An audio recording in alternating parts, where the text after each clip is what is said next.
പൊന്നാനിയുടെ പഴയ പാരമ്പര്യം വിളിച്ചോതുന്ന പൊന്നാനി മൗലിദ് ഓഗസ്റ്റ് 12 ബുധനാഴ്ച സ്വാഗത സംഘം രൂപീകരിച്ചു. Bridal craft the wedding mall Pan Bazaar Tirur.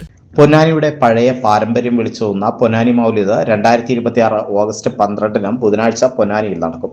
സ്വാഗത സംഘം മീറ്റിംഗ് SYS ജില്ലാ പ്രസിഡന്റ് അബ്ദുൽ മജീദ് അഹ്സനി ഉദ്ഘാടനം ചെയ്തു. സെയ്ദ് സീദിക്കോയ തങ്ങൾ, KM മുഹമ്മദ് കാസിക്കോയ, മുനീർ പായൂർ, അഷ്റഫ് ബാക്കവി, നജീബ് അഹ്സനി, ഫക്രുദ്ദീൻ സഖാഫി എന്നിവർ സംസാരിച്ചു. പൊന്നാനി മഖ്ദൂം MP മുത്തുക്കോയ തങ്ങൾ രക്ഷാധികാരിയായി സ്വാഗത സംഘം രൂപീകരിച്ചു. KM മുഹമ്മദ് കാസിക്കോയ ചെയർമാനും കൺവീനറായി KV ഷക്കീറിനെയും ഫിനാൻസ് സെക്രട്ടറിയായി സയ്യിദ് സീദിക്കോയ തങ്ങളെയും വൈസ് ചെയർമാൻമാരായി യൂസുഫ് ബാക്കവി, അഷ്റഫ് ബാക്കവി, സിദ്ദിഖ് അൻവരി, നജീബ് അഹ്സനി, മൻസൂർ പുത്തൻപള്ളി, ജോയിന്റ് കൺവീനർമാരായി സുബൈർ ബാക്കവി, കാഞ്ഞിരമുക്ക്, ഉസ്മാൻ കാമിൽ സഖാഫി, ഷഫീഖ് അഹ്സനി, അലി അഷ്കർ, അലി സാദി, മജീദ് സാദി എന്നിവരെ തെരഞ്ഞെടുത്തു.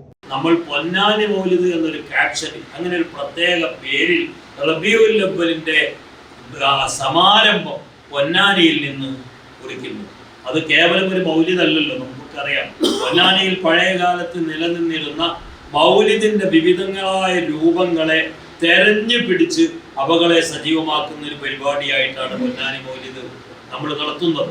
നേരത്തെ പറഞ്ഞതുപോലെ പഴമക്കാരുടെ മൗലിദ്, കടൽ തൊഴിലാളികളുടെ മൗലിദ്, കടൽ മൗലിദ്, അതുപോലെ ബോട്ട് മൗലിദ്, ഈടിക മൗലിദ്, ഇങ്ങനെ തുടങ്ങി ഇക്കൊല്ലം നമ്മൾ ഇതിന്റെ ആലോചന നടത്തുമ്പോൾ പൊന്നാനിയിലെ പ്രിയപ്പെട്ട സുഹൃത്തുക്കളോട് നമ്മൾ പ്രത്യേകം ആവശ്യപ്പെട്ടത് പൊന്നാനി മൗലിദുമായി ബന്ധപ്പെട്ട് മറ്റെന്തെങ്കിലും ഒരു പരിപാടി ചിന്തിക്കുന്നതിന് പകരം പൊന്നാനിയിൽ പഴയ കാലത്ത് നിലവിലുണ്ടായിരുന്നതും പിന്നീട് കാലഹരണപ്പെട്ടു പോയതുമായ വേറെ എന്തെങ്കിലും മൗലിദിന്റെ രൂപങ്ങളുണ്ടെങ്കിൽ അത് തെരഞ്ഞു പിടിച്ച് ഈ കൊല്ലം നമുക്ക് കൂടുതൽ മൗലിദിന്റെ രൂപങ്ങളെ പുനരുജ്ജീവിപ്പിക്കണമെന്നാണ്. നമ്മുടെ ഈ സമൂഹത്തെ ആനിമയിലേക്ക് അടുപ്പിക്കാനുള്ള ഒരു മാർഗം കൂടിയാണ്.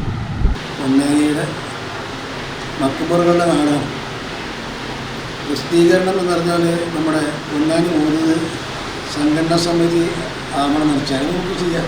പൊന്നാനിയിലെ മഹാന്മാരും മക്ബറകളും അവിടുത്തെ വലിയ വലിയ ആരിഫീങ്ങളും സാദാത്യങ്ങളും ആരിഫീങ്ങളൊക്കെ അവരെ കുറിച്ചൊക്കെയുള്ള ഒരു പഠനം നടന്നുകൊണ്ടിരിക്കുകയാണ്.